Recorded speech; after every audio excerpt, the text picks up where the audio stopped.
Actually આપણે બધા ચિંતામાં છીએ. આપણને ચિંતા છે કે આપણું બાળક થોડુંક જિદ્દી થઈ રહ્યું છે. આપણા બાળકને આપણે ખાસ ગમતા નથી. બાળકો પાસે ફેવરેટ ટીચર છે, પણ મારી મમ્મી મારી ફેવરેટ છે એવું કહેતા બાળકો એવા નથી.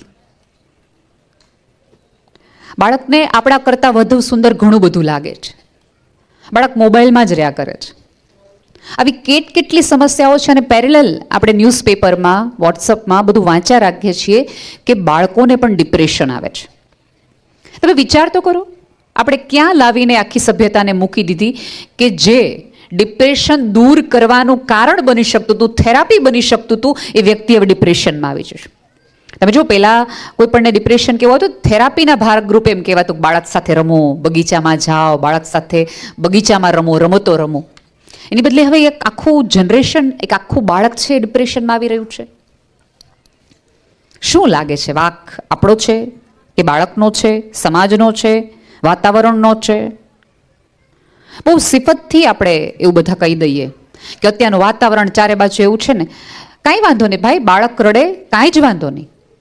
બાળકના પપ્પા ક્યાંય રડતા હોય તો મમ્મી જાજો, બાકી બાળક ભલે રડે, કાંઈ વાંધો નહીં.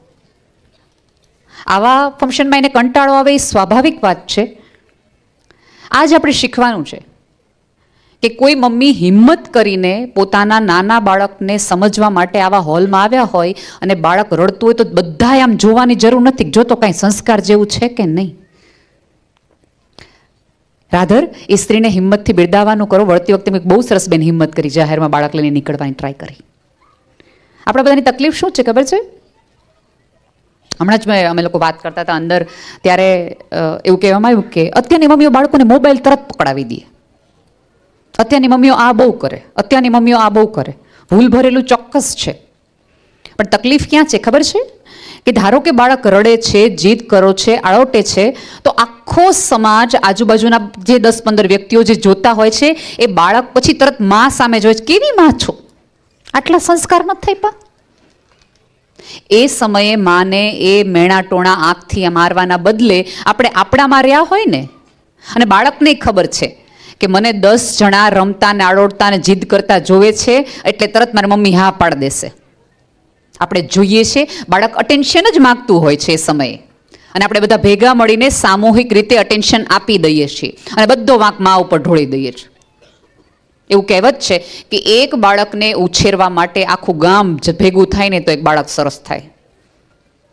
એ ગામમાં માત્ર માં નહીં, માત્ર પિતા નહીં, માત્ર દાદા દાદી નહીં, કાકા કાકી, મામા મામી, ફઈ ફુવા બધા આવી ગયા.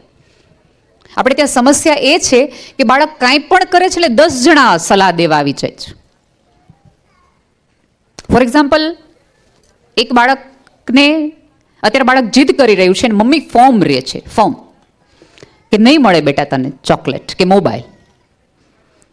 એટલે બાળક છે એ રડતું રડતું જીદ કરતું પપ્પા પાસે જાય, મમ્મી મોબાઈલ નતા, પપ્પા મોબાઈલ નતા, પપ્પા મોબાઈલ. એટલે પપ્પા એમ કે લઈ લે, જા માથાકૂટ કરી, આડો એમાં. એટલે બાળક એમ થાય કે ઓકે, એક પાર્ટી ના પડે તો બીજામાં, આ બાદ જ કોંગ્રેસ જેવું થયું, એક ના પડે બીજામાં વહી જવાનું, બીજા ના પડે ત્રીજામાં વહી જવાનું. હવે ધારો કે મમ્મી પપ્પાએ બંને નક્કી કર્યું હોય કે ભાઈ આપણે બે ઇમોશનલી નક્કી કરીએ છીએ કે એક વ્યક્તિ ના પાડે તો બીજી વ્યક્તિએ ફોર્મ રહેવાનું, અને સમજાવવું, અને સમજાવવું જ જોઈએ કે એક વ્યક્તિ ના પાડે ત્યારે બીજી વ્યક્તિએ સપોર્ટિવ રોલમાં રહીને એમ કહેવાનું કે બેટા મમ્મી ના પાડતી હોય તો સાચું કારણ હોય. એની બદલે આપણે શું કરીએ, ના હે નહીં પાડે એનું ઘર થોડું છે. એટલે બાળકને એમ થાય સાચી વાત છે, મમ્મીનું કંઈ ઘર નથી. હવે બંને વ્યક્તિઓ નક્કી કર્યું છે કે ના આપણે આવું નહીં કરીએ, એટલે બાળક દાદા દાદી પાસે જાય, દાદાના ખોળામાં બેસે, દાદાને વાલ કરે ને કેટલું બધું કરે ને. એટલે દાદાને એમ થાય બાળકને મારું કેટલું બધું છે. પછી હળવેકથી ખીચામાંથી મોબાઈલ સેરવી દે અને બાળક દાદાના ખોળામાં બેસીને જ મોબાઈલ જોવે. હવે એ સમયે બાળક, દાદાએ પણ એ મમતા મૂકી અને બાળકને કેવું છે બેટા મમ્મીએ મોબાઈલની ના પાડી તો મોબાઈલ નહીં મળે, બેસ તું તમ તારે. ઘરમાં બધા જ વ્યક્તિ એક સરખી ના પાડે ને તો નાનો અર્થ સર્જાય. પણ આપણે ત્યાં તકલીફ એ છે કે એકની ના પછી બીજીની ના તરત કોણ ઊંચો ભાવ આપે છે એના પ્રમાણે ના, એની પાસે તરત વયું જવાનું. ખરેખર કહું છું. અને આ સમયે ભાઈઓએ થોડુંક ફોર્મ રહેવું પડશે, થોડોક અવાજ કાઢવો પડશે. ધારો કે દાદા દાદીને ના મમ્મી પાડશે ને એટલે તરત દાદા દાદી બોલશે, બહુ નવી નવીન, એના બાપને અમે મોટો કર્યો, તું અમને શીખવાડીશ કે અમારે કેમ છોકરા મોટા કરવા. એટલે ઘરમાં બીજા કંકાસ શરૂ થશે. એ વ્યક્તિ તમારે જ તમારા મમ્મી પપ્પાને સમજાવવું પડશે કે અમે લોકોએ સંતાન ઉછેર માટે આટલા આટલા નોર્મ્સ નક્કી કર્યા છે, સરસ રીતે બેસાડીને.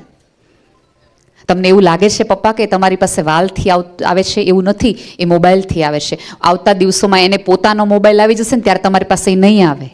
તમે ઈચ્છતા હો કે છેક સુધી મારું બાળક દાદા દાદી પાસે આવતું રહે, તો વસ્તુના લીધે નહીં, વ્યવહારના કારણે તમારી પાસે આવવું જોઈએ.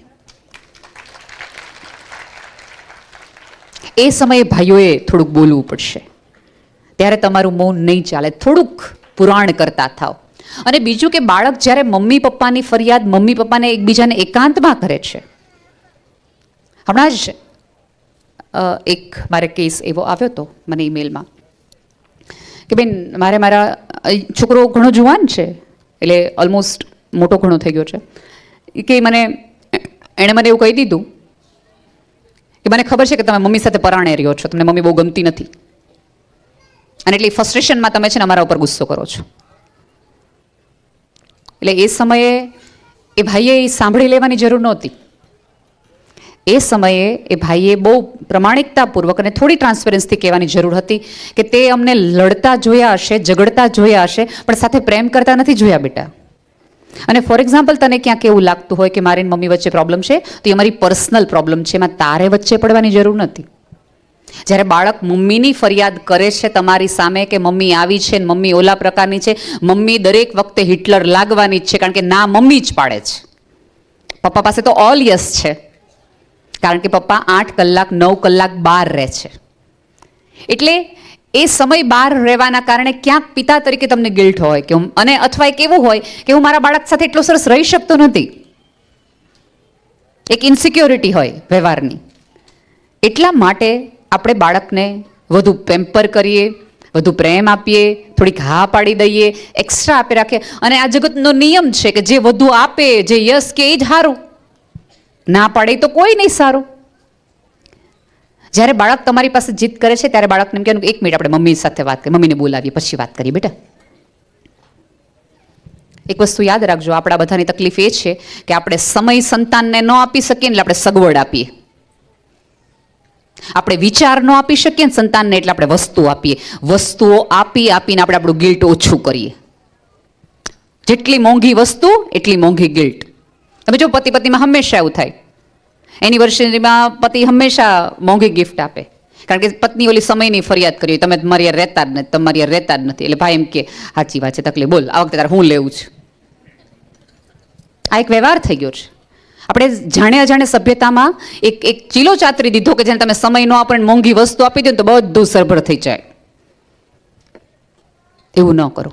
આજે તમે મોંઘી વસ્તુ આપીને તમે તમારા બાળકને સમયની ભરપાઈ કરી છે.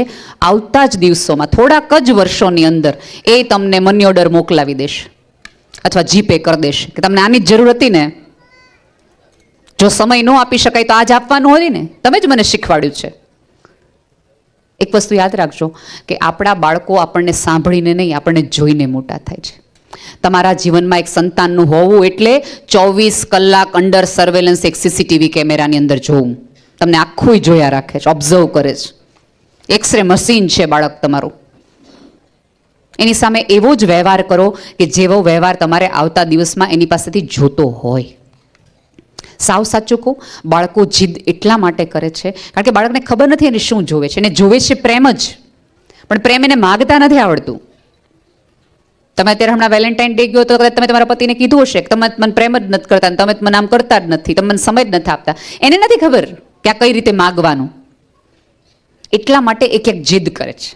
અને જીદ જાહેરમાં એટલા માટે કરે છે કારણ કે જાહેરમાં જીદ કરીએ તો બધા ધ્યાન દે, બધા જ ધ્યાન આપે અને સમાજ તમામ લોકો એક સ્ત્રીની સામે જોયા રાખે. એટલે પછી તમે જુઓ, અત્યારે બધા જ રવિવારની સાંજે કદાચ તમે અહીંથી બહાર જમવા જવાના હશો તો ડાઇનિંગ ટેબલ, જે રેસ્ટોરન્ટનું ટેબલ હશે એમાં બાળક મોબાઈલ સાથે હશે અને બધા વાત કરતા હશે. શું કામ? કે ડિસ્ટર્બ ન કરે. પણ તમને નથી ખબર કે આવતા દિવસોમાં વધુ ડિસ્ટર્બ થઈને તમારી પાસે આવશે. બે હાથ ને ત્રીજું માથું. જમતી વખતે બાળકને મોબાઈલ નહીં આપો. બાળક કદાચ ભૂખ્યું રહે, કાંઈ વાંધો નહીં. અને મમ્મી પાછી એવી લોજિકલ દલીલ આપે એ કે મોબાઈલ રમતો રમતો જમી લે તો ખબર ન પડે કે કેટલું ખાઈ દઉં. 3 રોટલીથી આમ ખાઈ જાય. 3 રોટલી એને ઠૂસવું કહેવાય, ખાવું ન કહેવાય. ખાતી વખતે તો નજર થાળીમાં હોવી જોઈએ. આને રોટલી કહેવાય, દાળનો રંગ આવો કહેવાય, શાક તીખું છે, આ ગળ્યું છે, સ્વાદની ખબર પડે, રંગની ખબર પડે. અને જમતી વખતે થાળીમાં ધ્યાન ગયું હોય તો 20 વર્ષ પછી એની પત્ની એને જ્યારે થાળીમાં આપે તો એ વખાણ કરી શકે. અને ધારો કે બાળક નથી જમતું ને તો કાંઈ વાંધો નહીં, કાંઈ જ વાંધો નહીં. એક વસ્તુ યાદ રાખજો કે જે ઘરમાં ડિસિપ્લિન નથી ને, નિયમો નથી ને, એ ઘર બંને બરબાદ થતા વાર લાગતી નથી. ખરેખર વાર નથી લાગતી. બાળક માટે ડાઇનિંગ ટેબલ ઉપર મોબાઈલ ન હોવો જોઈએ. એનો અર્થ એ છે ઘરની કોઈ વ્યક્તિએ ડાઇનિંગ ટેબલ ઉપર ફોન લેવાનો નથી. પછી પપ્પાને અગત્યના 4 ફોન. આ જગતમાં આપણે એટલા બિઝી ને એટલા વ્યસ્ત ક્યારેય નથી હોતા કે જમતી વખતની 15 મિનિટ તમે ફોન વગર ન રહી શકો. અને હું તો બહુ જ અરજ કરીને કહું છું, જો તમને એવું હોય કે સંયુક્ત ફેમિલી અથવા તમારું પોતાનું ફેમિલી એ કરે, જમતી વખતે એકબીજા સાથે વાત કરો, એકબીજાની વાત ન કરો. અને બાળક જ્યારે પોતાની વાત કહેવા માટે તત્પર થાય ને બોલતો હોય ને ત્યારે એને ચૂપ ન કરાવો. આપણે કેવું છે કે નાનું હોય બાળક ત્યારે આપણે એને બોલતા શીખવીએ, બેટા બોલ, આને ક ખ ગ મ ખવાય. અને મોટું થાય એટલે આપણે ચૂપ રહેતા શીખવીએ. બાળક જ્યારે વાત કરે ને ત્યારે એ ઘરનો મેમ્બર જ છે, મોટો જ છે, એમ જ એની સાથે બિહેવ કરો.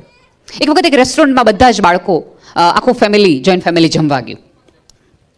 દરેકે પોતપોતાનો ઓર્ડર આપ્યો. એક વેઇટ્રેસે એક છોકરાને પૂછ્યું કે તમે શું લેશો, તમે શું લેશો? એટલે ઓલા બાળકને તો આમ કંઈક નવાઈ લાગી ગઈ કે કોઈ કે એને ગણકાર્યું કે તમે શું લેશો. એટલે ઓલા બાળકે બહુ એકદમ આમ પ્રાઉડ ફીલ કરીને આમ મેનુ આમથી આમ વાંચતા આવડે કે ન આવડે આમથી આમ ફેરવીને તરત એમ કીધું સેન્ડવિચ. એટલે તરત હજી તો એ ઓર્ડર દે લે નહીં મમ્મી એકદમ નો નો નો નો નો નો સેન્ડવિચ અલાઉડ નથી. આપણે કાલ બ્રેડ ખાધી હતી, આજે બ્રેડ નથી ખાવાની, આજે તો સલાડ જ લેવાનું છે. એટલે ઓલી વેઇટ્રેસે બિલકુલ એની મમ્મીની સામે જોયા વગર ઓલા છોકરાને પૂછ્યું કે તમે સેન્ડવિચ ચટણી સાથે લેશો કે સોસ સાથે લેશો? એટલે ઓલા છોકરાએ કીધું સોસ સાથે. અને ઓલા બેન જતા રહ્યા. ટેબલના દરેક વ્યક્તિ એકબીજાની સામે જોવા માંડ્યા. એ સમયે એ બાળકે એમ કીધું કે કદાચ આ બેનને ખબર નથી કે હું બાળક છું, મને પૂછે છે. છેલ્લે તમે તમારા બાળકને રિસ્પેક્ટ ક્યારે આપી હતી? રિસ્પેક્ટ. આપણે એવું માનીએ છીએ કે રિસ્પેક્ટ જ્યાં સુધી ધોળા વાળ ન આવે ને ત્યાં સુધી ન દેવાય. આ પૃથ્વી પર અવતરે છે કોઈ જીવ ત્યાંથી એ તમારાથી જુદો પડે છે. એનો અંત એ છે કે એનું અસ્તિત્વ છે, એને રિસ્પેક્ટ આપો.